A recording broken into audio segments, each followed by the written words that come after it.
Lepo pozdravljeni. Pozdravljam vas v imenu Založbe Kulturni center Maribor. Robijeva knjiga Tuja Amerika je šla v zbirki Frontier. Sem hotel celotno predstavitev pustiti Ervinu in Robiju, ampak žal moram tu skočiti in povedati na hitro.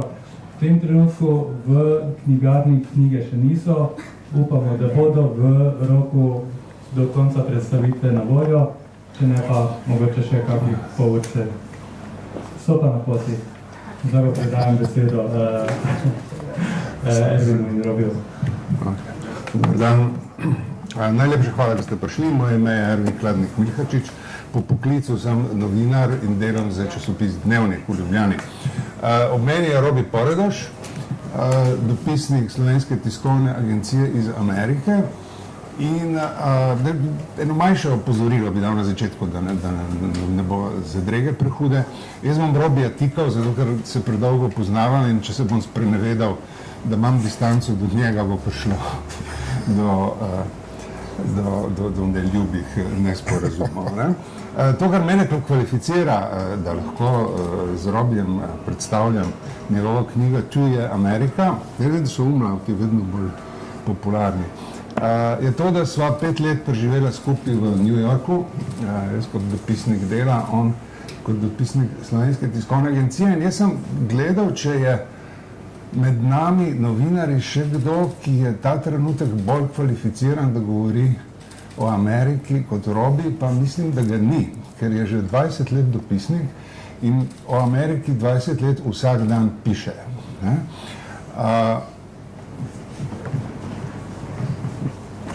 Preveč se prijazen, moram reči. Ja, dober dan. Zdaj,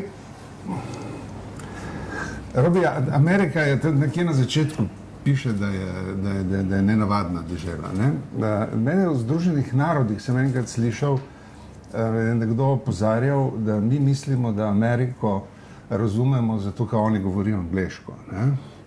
Ampak je svetoval en diplomat, da poskušate gledati na Američane, kot da govorijo korejsko, ker oni niso druga kultura, oni so druga civilizacija.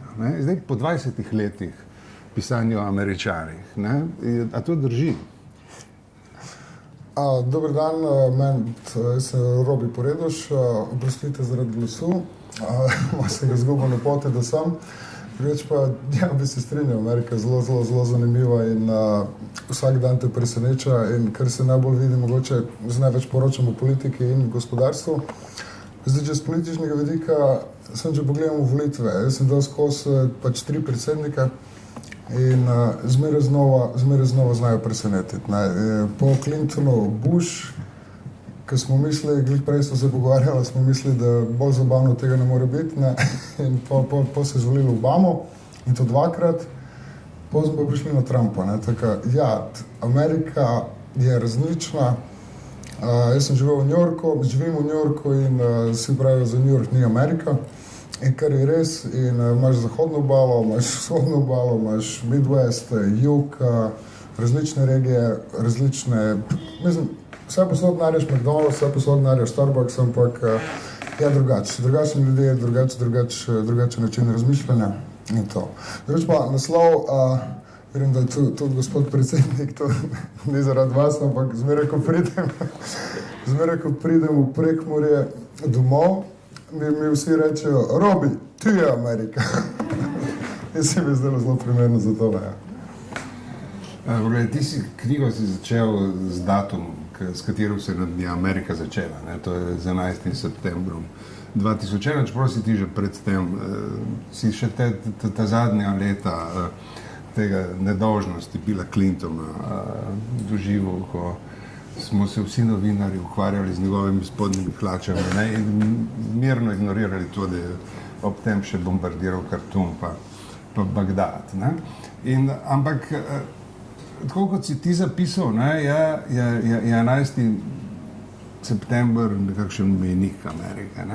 Pa dajmo pogledati zdaj zares. Mislim, a je to nekaj, kar se je nam zdelo tako veličastno zaradi spektakularnosti slik, ali je po tvojih izkušnjah to pomenilo spremembo razumevanja samega sebe v Združenih državah. Čist tehničnega vidika, dobro, ja, slike so bile res spektakularne, tragične, ampak z čist praktičnega vidika se je spremenilo zelo dosti. Spremenilo se je, na primer, prej si lahko šel pač v skoraj praktično vsako pisarniško zgradbo, kamorkoli.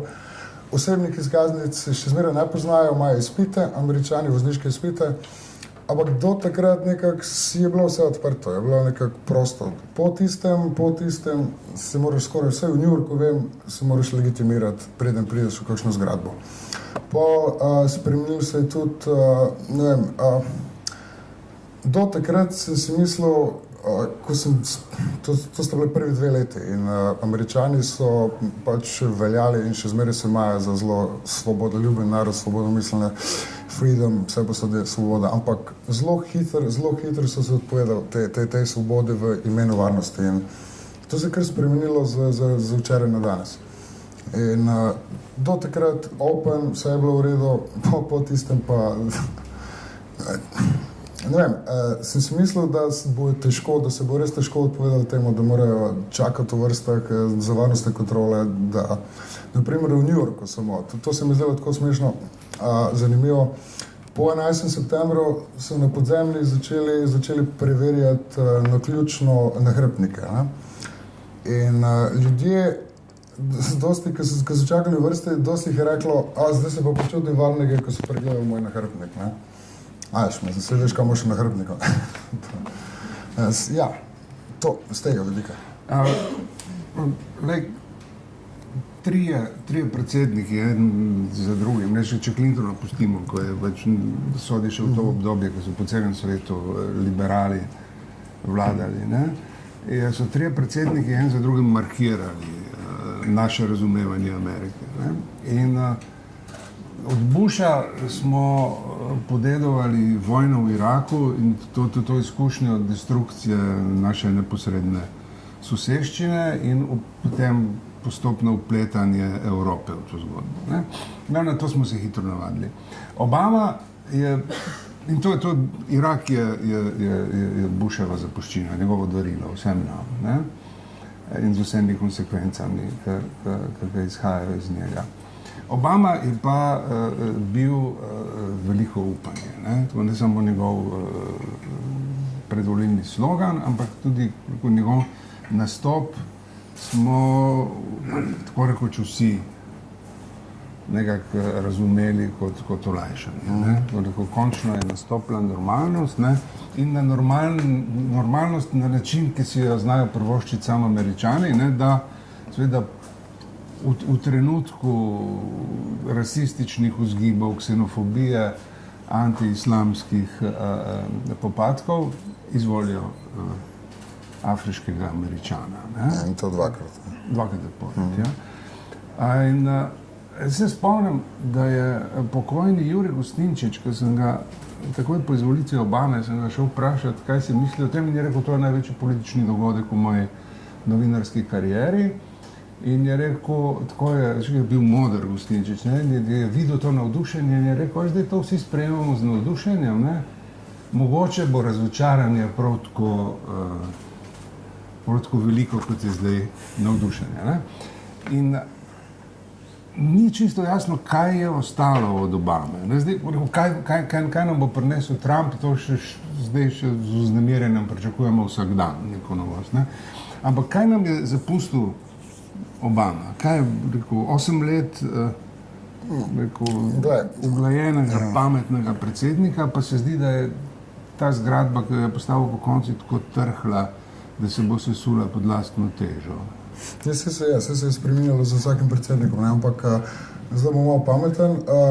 To, kar je rekel gospod Gostinčič, jaz sem imel isto, ko sem se pogovarjal z vsemi ostalimi, še posebej če se v New Yorku. New York je zelo lev, zelo liberalen, je čisto drugačen, kar se tiče tega. In vsi so bili nekam navdušeni, zdaj se bo pa Amerika spremenila tako pa na ta način in se ni prav prepričevati, da je sistem narejen tako, da se ne spreminja. Ameriški sistem je zelo okoren, zelo težko kaj spremeniš. To gre skozi desetletja. Naprimer, social security system, pa zdravstveno zavarovanje, Medicare, Medicaid, to je prišlo Social Security pod predsednikom Rooseveltom, Medicare, Medicaid, komaj pod Lyndon Johnsonom v 60 letih. Ne. Zelo počasi gre kaj naprej. Obami je z tega vidika uspel zelo velik med s to zdravstveno reformo, čeprav z njo ni bil nihče zadovoljen od začetka, pa še zmeraj ni, zato ker po eni strani ni šla dovolj daleč v ta sistem, ki ga imamo v Evropi, za določen del Amerike pa se zdelo, da gre spet predaleč, da je to že popoln socializem, čeprav niti približno. Ne. Ampak tudi jaz sem jim probal razložiti vsem, se spomnim, tudi moji ženi, počakaj malo, ne vem, zakaj ste toliko navdušeni, ne vem, kaj pričakujete, velikih sprememb ne bo. Ne. In na koncu, ne vem, jih ni bilo, čeprav ta zdravstvena reforma kar ustraja. Ne. Republikanci so jo poskušali uničiti parkrat in ni šlo, ker tudi med sabo niso enotni. In to je bilo zelo zanimivo opazovati. Jaz sem mislil, da bo res mogoče uspeli to narediti, pa se je pokazalo, da ni. Ko sem še vprašal? Vprašam, kakšna je dediščina? To je to. Zdaj, tole zgleda, da bi lahko bila dediščina, da bi ustavil. Ne. Drugače pa, jaz ne vem, zdaj ta volilni rezultat, zdaj če poslušamo Trumpa, ne, je 5 milijonov ilegalcev volilo za Hillary Clinton, tako da tisti rezultat, da je ona dobila 3 milijone več glasov, ni realen. Ne. Še zmeraj več Američanov glasovalo za to Ameriko, neko kontinuiteto od Obame, kot pa proti temu. Ne.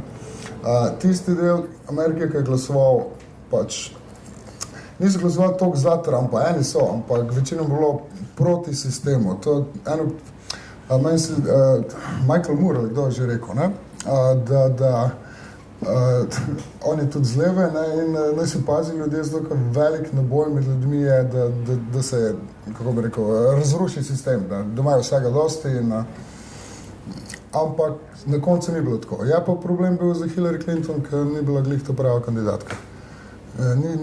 Ljudje niso marali, preveč skandalov je bilo, nekaj po njeni krivdi, dosti tudi po tem, kako so republikanci znali dosti teh stvari izkoristiti.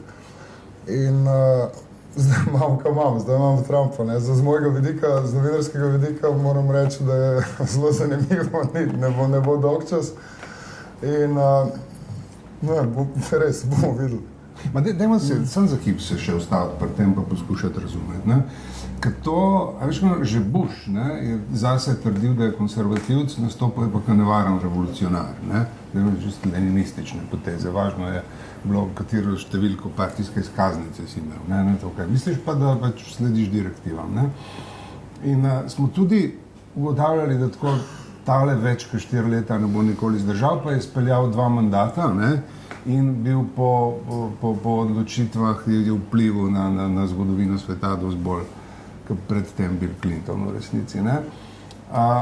In pri Trumpu je pa potem, pa še pri Obami, ne, je bilo to vprašanje, a mu bo uspelo postati predsednik Amerike. Ne? Zelo resno in je bila njegova zmaga presenečenje, ker ni bilo jasno, katera Amerika je izvolila afriškega Američana za svojega predsednika. Ne?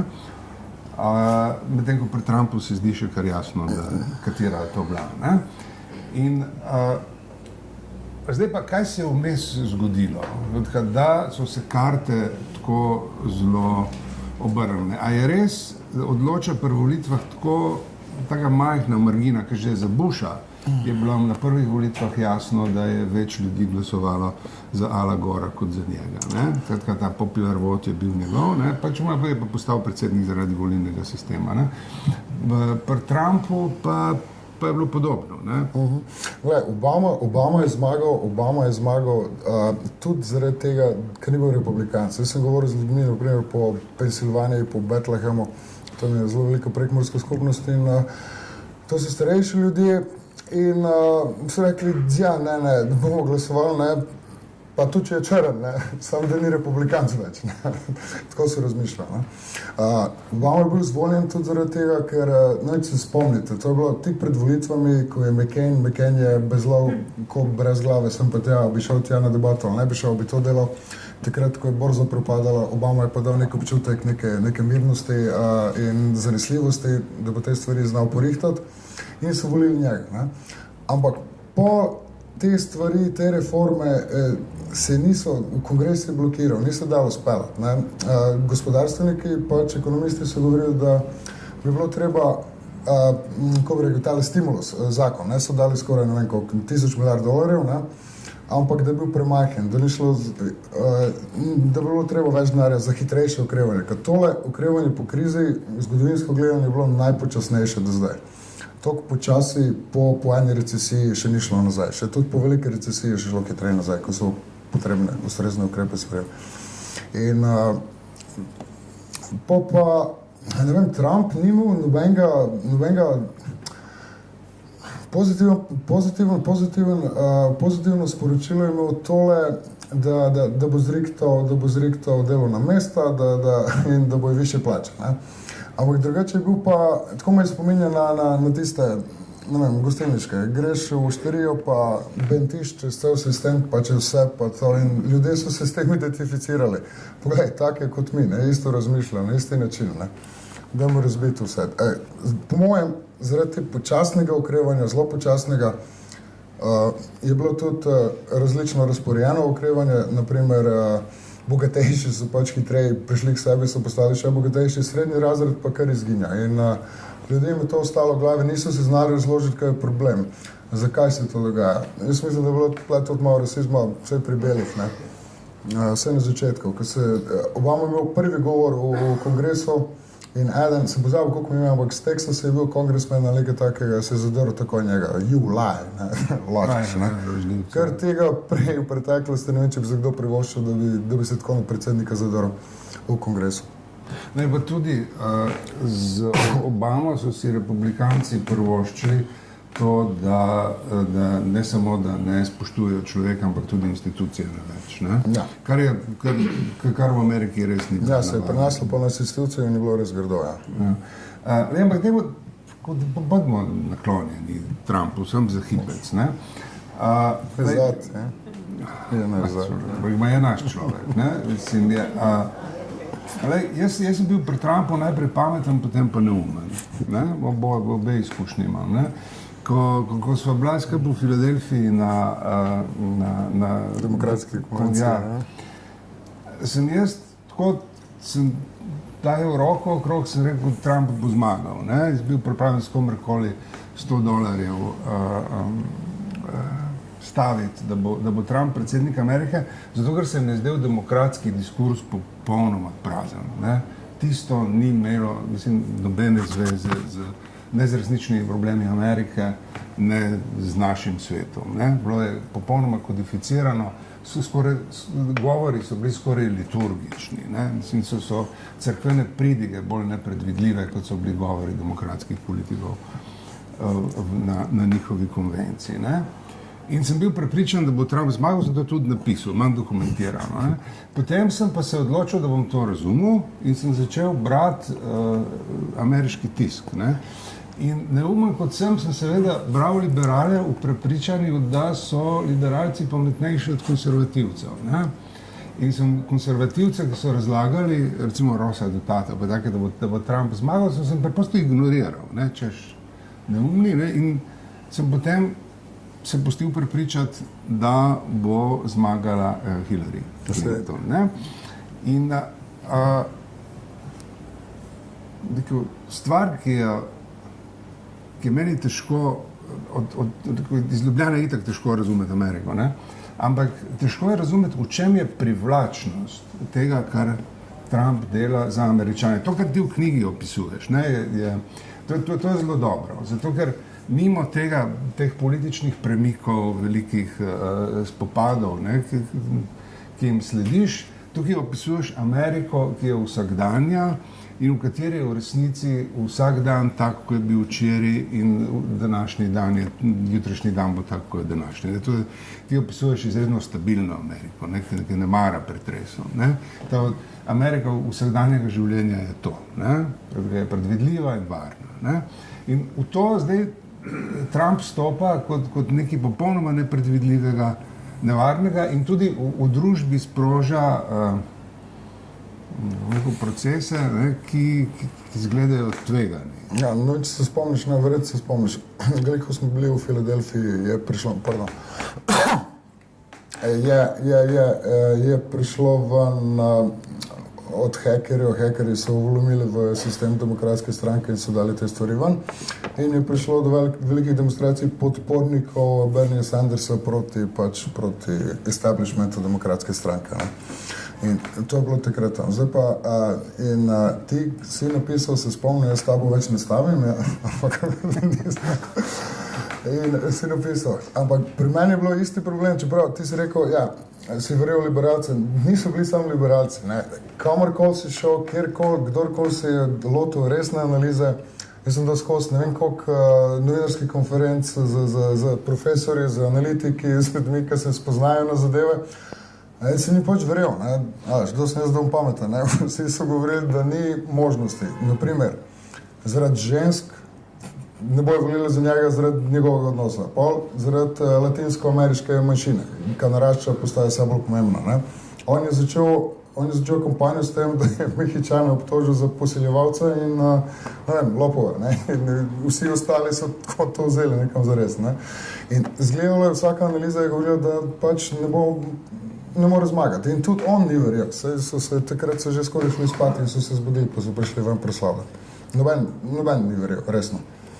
Manjšina, enih parih je bilo, par anket je bilo samo, ki je njemu dajalo prednost, ampak večina, če se gledal, je pač izgledalo, da bo Hillary Clinton zmagala. In tudi to, kar si rekel, kako je izgledalo na demokratski konvenciji, ja. Nekako se niti niso preveč matrali, zato bi se jim zdelo, da je preveč absurdno, da bi lahko Trump zmagal, ne.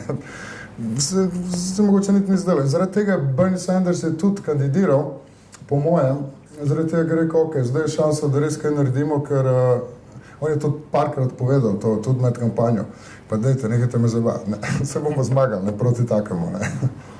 Veš kaj, ampak, ko novinari smo radi pametni, ne, nič kaj neumnost skrivamo, ne, jaz ne smem biti. Bolj ali manj uspešno, ne.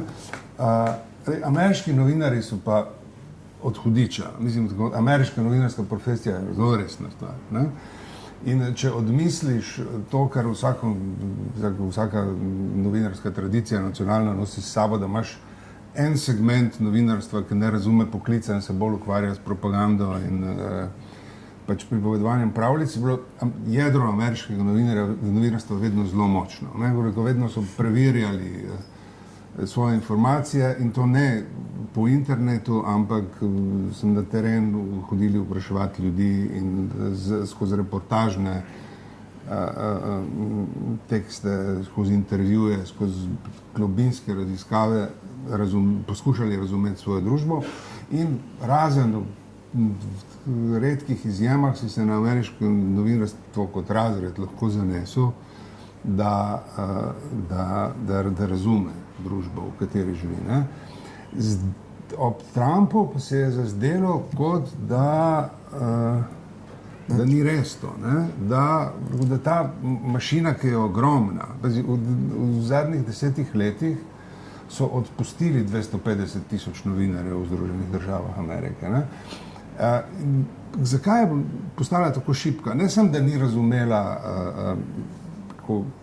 volilne dinamike, tam se pač lahko zmotiš, okay, ne? Ampak čutek imaš, da tudi ne razume politične dinamike zdajšnjega predsednika.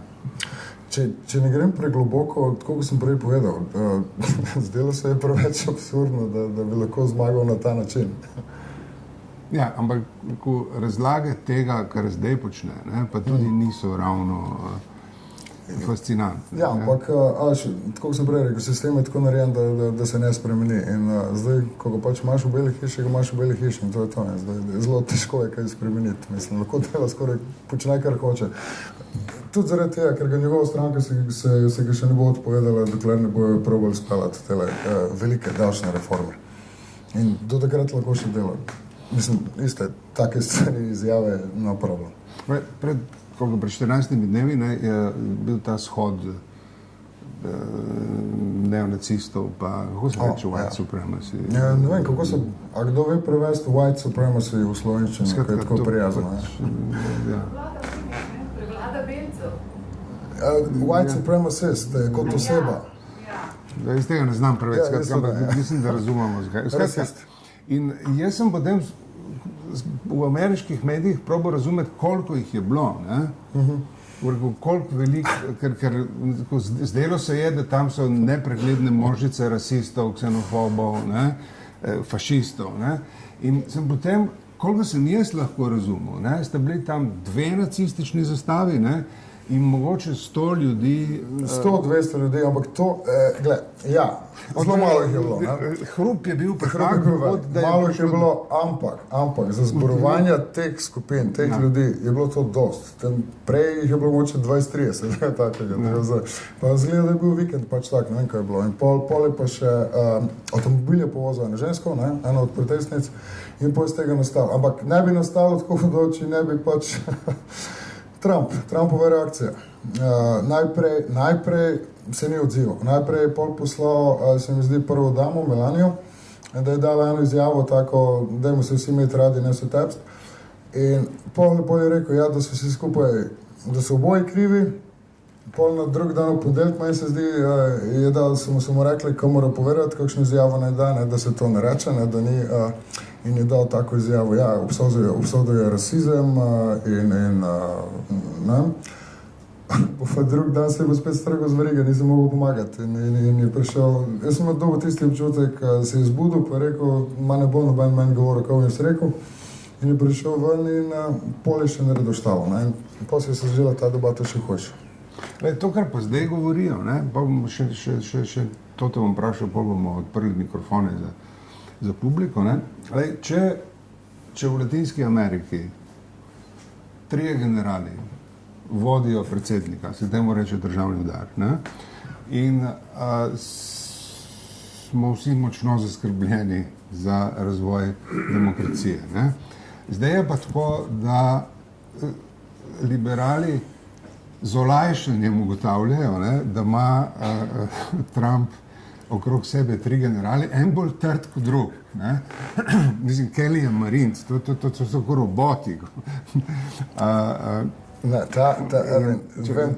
Skratka, zanima me, če je to, čemu smo zdaj sledili, ne, to, da so nagnali najbolj radikalne desničarje iz Bele hiše, ne, in da je moral iti strateg, ne, nazaj v naš poklic, ja, v novinarstvo. Ne. Me zanima, če pričakuješ, da se bo stabilizirala, ali bo ostala tako nepredvidiva, kot je zdaj Trumpova. Ja, ampak najprej tole, kar si začel z generali, ne.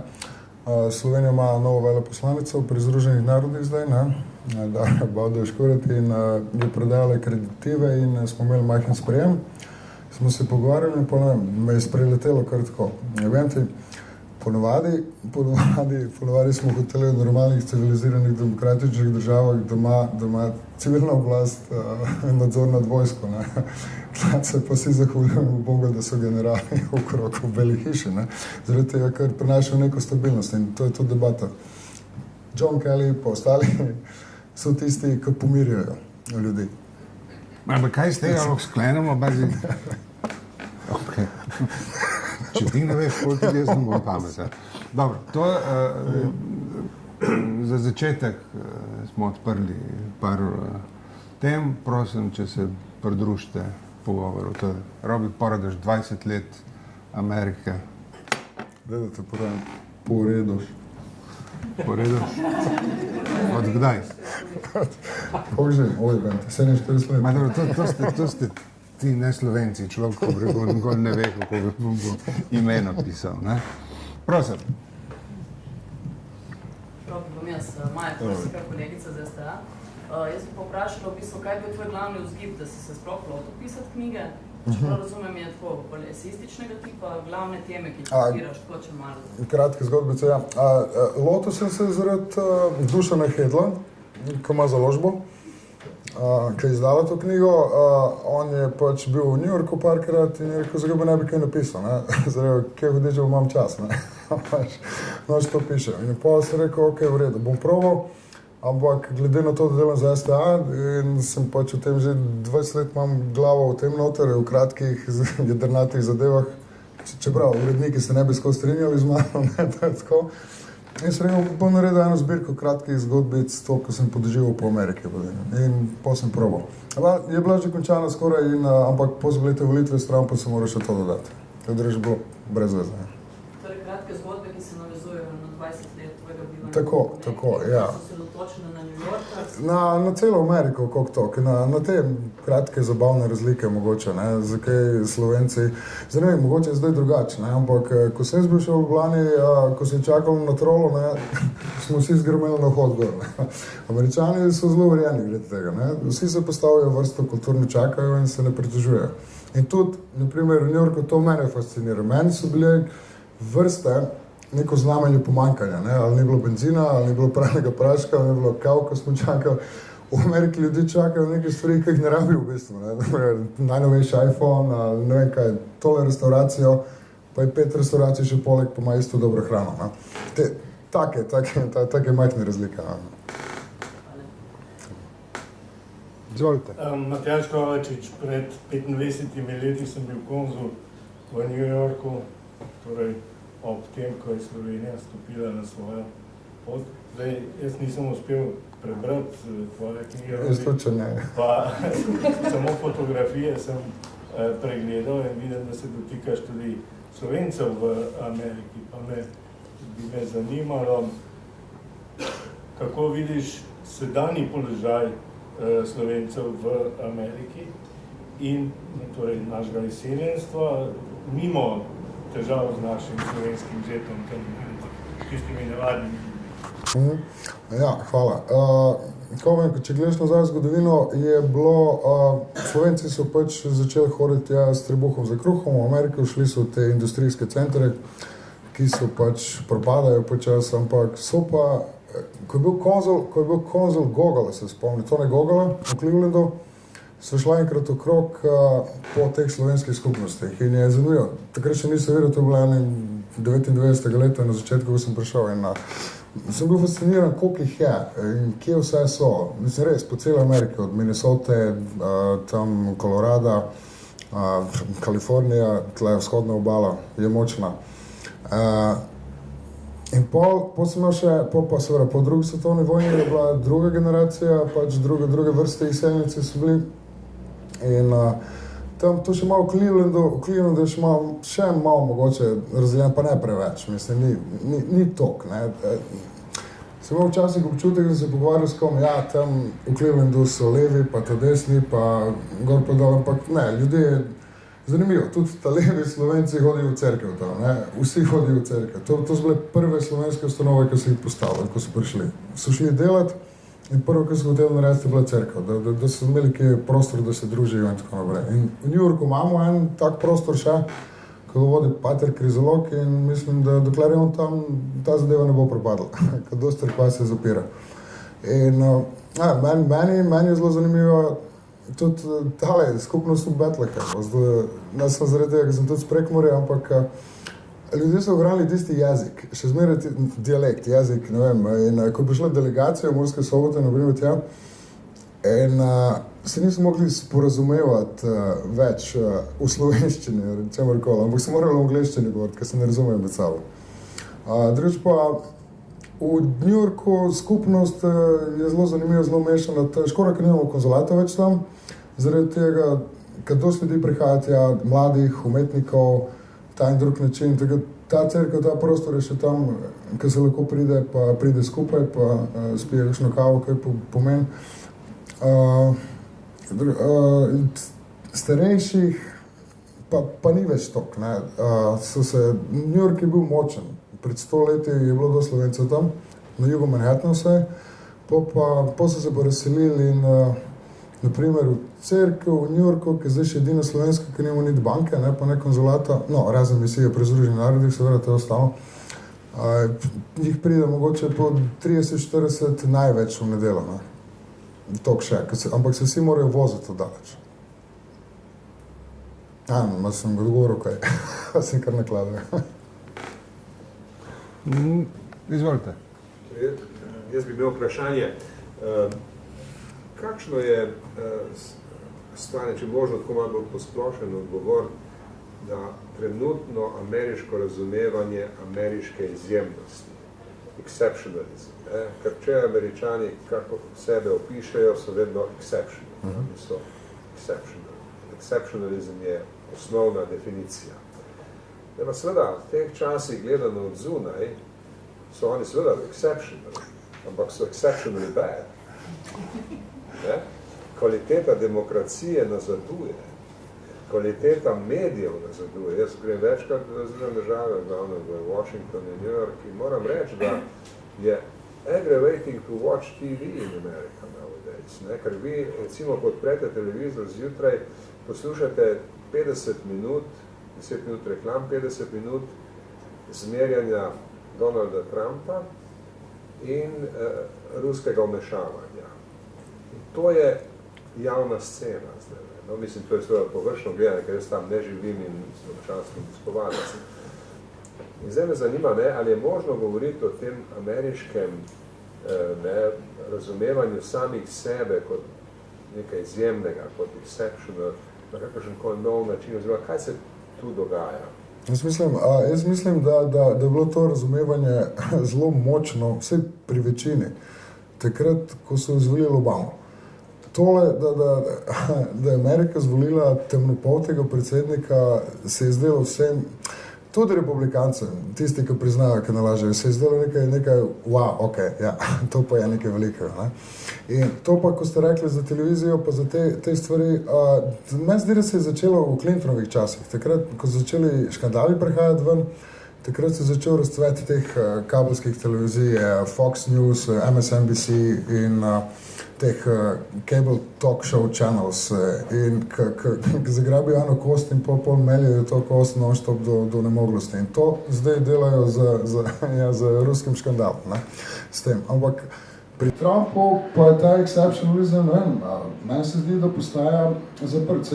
Vse, kar se tiče tega, kar razlaga glede gospodarstva. Ne. America first, vse te mednarodne pogodbe bomo razdrli, to nima nobene veze, samo mi smo pomembni, pa nič drugega. Prej je bil ta exceptionalizm tak nekak, da si ga gledal zunaj vse tiste države, pač, ki niso imeli demokracije, pa nekaj, in so gledali na Ameriko kot res nek žarek upanja, nekaj takega, dajmo probati postati nekaj takega. Ne. Zdaj pa, če se dobro spomnim, če je res možno, da ste videli, je bil kitajski predsednik, ali kdo je rekel, ali pa vse z Kitajske je prišlo, ne, ko je Trump zmagal. Zakaj pa rabimo pol demokracijo? No?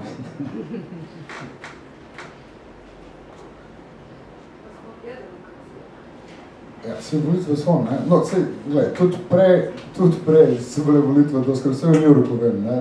100 let nazaj zgodovina New Yorka, Tammany Hall, to je bila neka organizacija, skar je nastala demokratska stranka pol tam, je bilo vse prirejeno. Večinoma stvari so bile prirejene.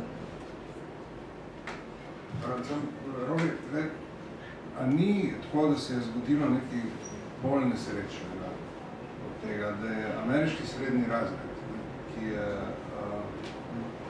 zagotavljal ne samo stabilnost ekonomske hrbtenice države, ne, ampak tudi stabilnost samointerpretacije. Ne. Mislim, srednji razred je bil žurnalizem, je bil film. Ni to, kar naenkrat se je zgodilo, nekaj, kar je težko uloviti, hkrati pa se ti zdi, da se to dogaja zdaj tudi v Evropi. Ne. Da namreč ta ideja, ameriška definicija srednjega razreda je bila zelo preprosta. Ne?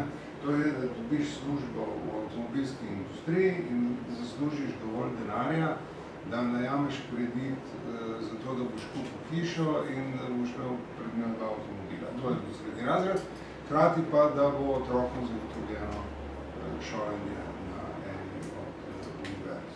Kar je začelo izginjati od 60 let naprej počasno. To je starejši proces. Ne, sem kako opazili smo še. Ampak, ja, pol je bila tle, meni se zdi, na koncu Clintonovega mandata, je bilo to 98-99, ko je prišel do tega dot-com crasha, ne. Takrat je bila neka majhna krizica in pa ta je zelo huda. Maj se zdi, vrednote so se počas spremenile. Tle bi verjel Obami. Se spomnim, da je moj enkrat govor in je začel razlagati, moramo spremeniti miselnost.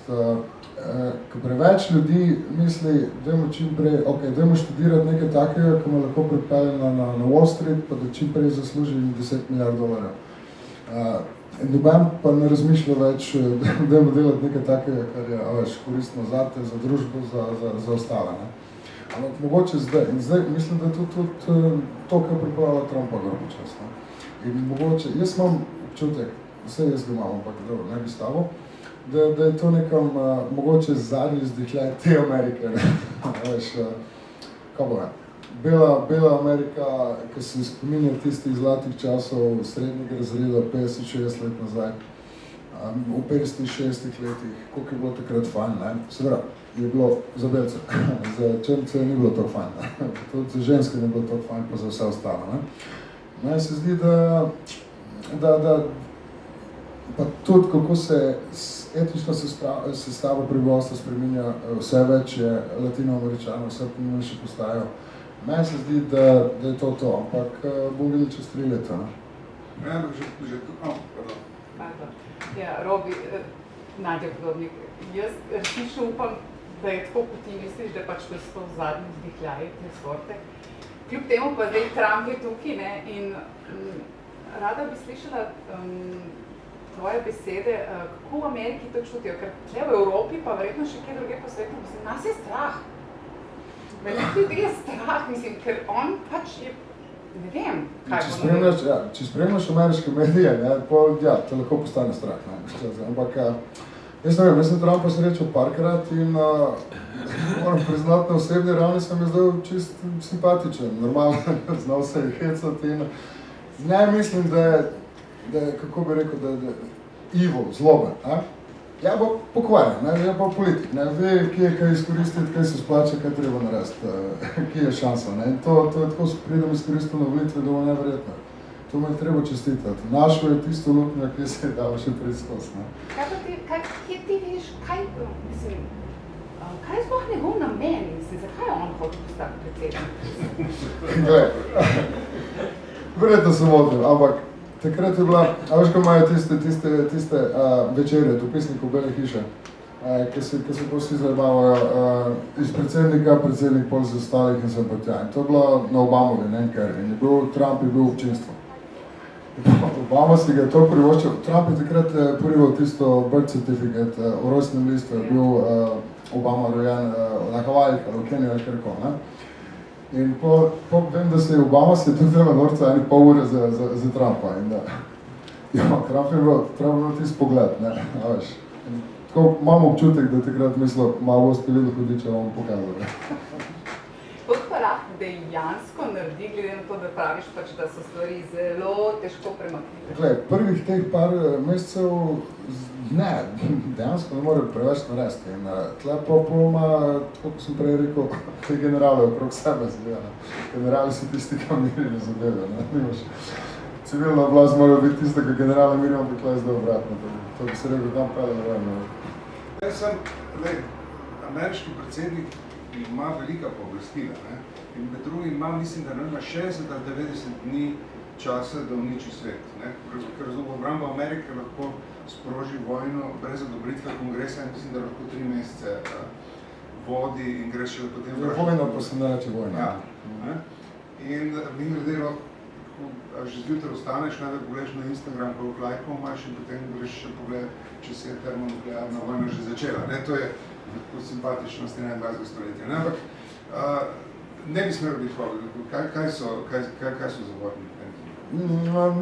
Amerika je bila v stvari... McMaster, ki sem svetovalec za nacionalno varnost in John Kelly, ki je šef kabineta, ampak ne more. Tako, kot sem prej rekel, ne, občutek malo tistega, da se parkrat srečal z njim, pa tudi to, ko ga vidim, pa glede na njegove izjave. On je zelo nečimrn človek, hoče, da vsi lepo poročajo njemu, da ga imajo vsi radi, ampak na napačen način to pol izrazi, ki pride čisto obratno, da ga pol nima radi. Ampak jaz nisem dobil tega vtisa, da bi bil pripravljen uničiti svet, sam zaradi tega, da dokaže, da je imel prav. Ja, bo delo neumnosti, ampak ko bo šlo predaleč, pa bo preresno, bo po mojem kar enostavno zanemaril, pa razglasil zmago, tako kot Bush takrat po invaziji na Irak. Imamo še kakšno vprašanje? Lahko je samo še eno. Izvolite. Ja, a ima Amerika težave s spravo po državljanski vojni? Glede na to, da vidimo, da se zdaj 100 let stare spomenike rušijo. Ja, ne, to je tako zanimivo, ne? Nikoli nisem imel problema s temi spomeniki, zato ker obstaja ena knjiga, Monuments of America, se meni zdi. Tam lahko vsaka ima 5 minut časa, ustanovi eno društvo in postavi spomenik, ne? Reče zgodovinski spomenik, zato pa to, čeprav nima zveze z menimi dejstvi, ampak v glavnem postavijo spomenik. In ti spomeniki konfederaciji, to je začelo rast tam, ki je po začetku 20. stoletja, koncu 19. stoletja, ko se je pač ta bela Amerika na jugu se je nekako spravila k sebi, začela spet dobivati ponos, se postavila na noge in ni bilo nobenega, ko bi se jim oprl, ne. Črncem se je zdelo pač, ja, seveda, to je narobe, ampak nismo imeli nobenega v kongresu, da bi sprejel kakšen zakon, da se to ne dela, ne. To sploh niti nekako ni bil problem, to je vse šlo mimo, prišlo je zdaj nekje v tem času, ko so se začeli ponekod ustranjevati, ne. Zdaj pa že drugače, ne, zdaj pa že imaš, si imel tam tega predsednika, si imel tudi v lokalnih skupnostih pač drugače mišljenje. Glej, posebno naprimer v Charlestonu je bil tale umor, ne, en beli rasist je prišel v cerkev, pa ne vem, koliko ljudi je pobil noter. In takrat so prvič po 50 letih prepirov, ne, je taka zdaj veleposlanica pri Združenih narodih, je bila guvernerka Južne Karoline, Nikki Haley, je ukazala, mislim, da je dala pobudo in so umaknili zastavo konfederacije izmed kongresa. Tako to je šlo počas. Zdaj pa, tole je bolj neka aberration, odklon, ta zadeva, ki se je zgodila v Virginiji, ne. To isto, kot se je tebi zdelo. Po mojem, kombinacija tega, da je bilo malo več ljudi, smrt protestnice in Trumpu odziv. Debate o teh spomenikih res do zdaj sploh ni bilo preveč. Izvolite. Robi, če lahko poveš, kako je bil ta tvoj prehod direktno iz športne redakcije v politične vode, pa kako Američani dojemajo šport, verjetno na podobne čuka družbo. Mi smo svetovni prvaki, ne grejo, tudi sami med sabo tekujejo. Hvala, Jože, ja. Prehod je bil zelo enostaven, mislim, šport je zelo težko delati, zunanje je to easy. Tega lahko skočim. To so dali za Rasionu, francoskem dnevniku. V času, ko je bil prvi francoski dnevnik, so se odločili eksperimentalno, Laurent Munich je bil urednik, da bojo za en teden zamenjali, pa da bo športna redakcija delala politiko, notranja politična redakcija pa šport. Ne? In rezultat je bil ta, da je bila politika fantastična, dobro napisana in natančna, šport pa popoln disaster. Prehod je bil v obratno smer. Zato pravim, da je bilo izredno tega, ker meni se zdi, da nastajajo eksperimentirati zdaj z nečim podobnim, ne? Da se nekdo seli z redakcijo v redakcijo, tako vas bom vprašal, kakšni so rezultati in pol, ja. Ne, Jože, ja, Američani pa šport, ja, je velika zadeva, ampak je tudi zelo nekako utečena, ukoreninjena, tradicionalna. Imaš te tri glavne športe, American football, baseball pa, no, košarka pač je tle in to je to, tile trije. In to, kar jih zanima, to pa še tenis, pa ti večji športi, ampak zdaj v zadnji čas je spet začel nogomet rasti. Ampak Američani so tako go rasli, mislim, baseball, oče je sin, oče je moral sina začeti pelati, vsak oče mora sina pelati na baseball tekmo, pa če imata tudi, ko je 5 minut časa, pač mora imeti rokovice, palcev, pa si mečete žolce, s tem odraščajo.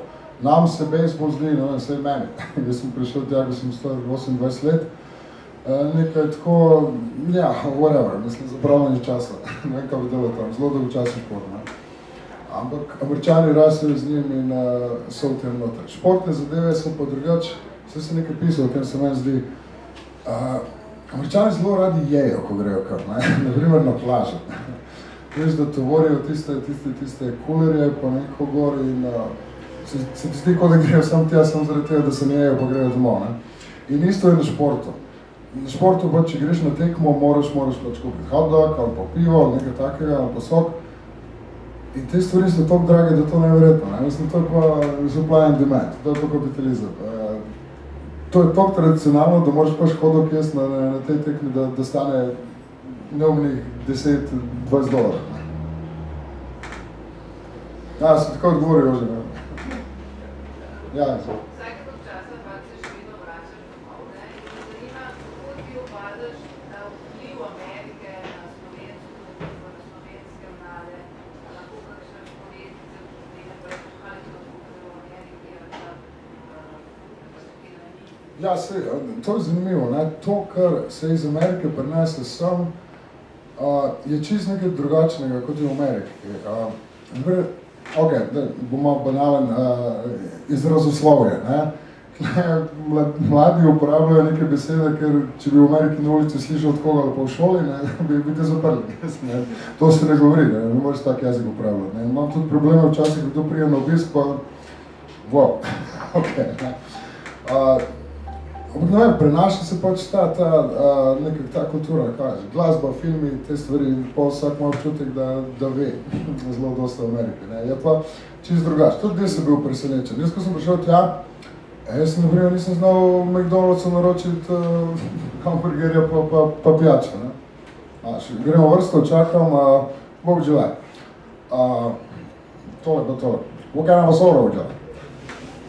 Kaj je to soda? Meni se zdelo, soda je pač radijska, nekaj z balone. Ja, je čisto drugače. Pa zdaj se mi, da znam angleško govoriti in sem videl, da ne, ampak te druga angleščina. Ja, da sem še v navezavi na naslov, ne? Ti v Amerika, ne? Katera Amerika, mislim, povedal si prej, zakaj si dobil idejo, ne? Ampak recimo, ne? Zdaj ta naslov lahko razumemo na dva načina, ne? Lahko je tle tista Amerika, v kateri smo nekoč sanjali, pa je v bistvu recimo... Ja, ne, to bo subjektivno. Subjektivno.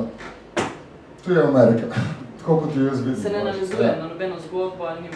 Na vse skupaj. Na cel mož. Povsod. Ja. Mirjam, izvoli. Malo sem fascinirana, da nisi nič omenil Melania Trump. Ja. Zdaj,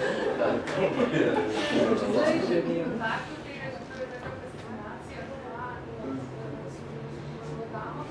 Zanima me, koliko krat si ti še vedno je postala prva dama naslov prošnje za intervjuje, kako se želijo vladati, pa še možno Zelo skratko. pa še, a misliš, da bomo kaj Dobro vprašanje, tole drugo, ja.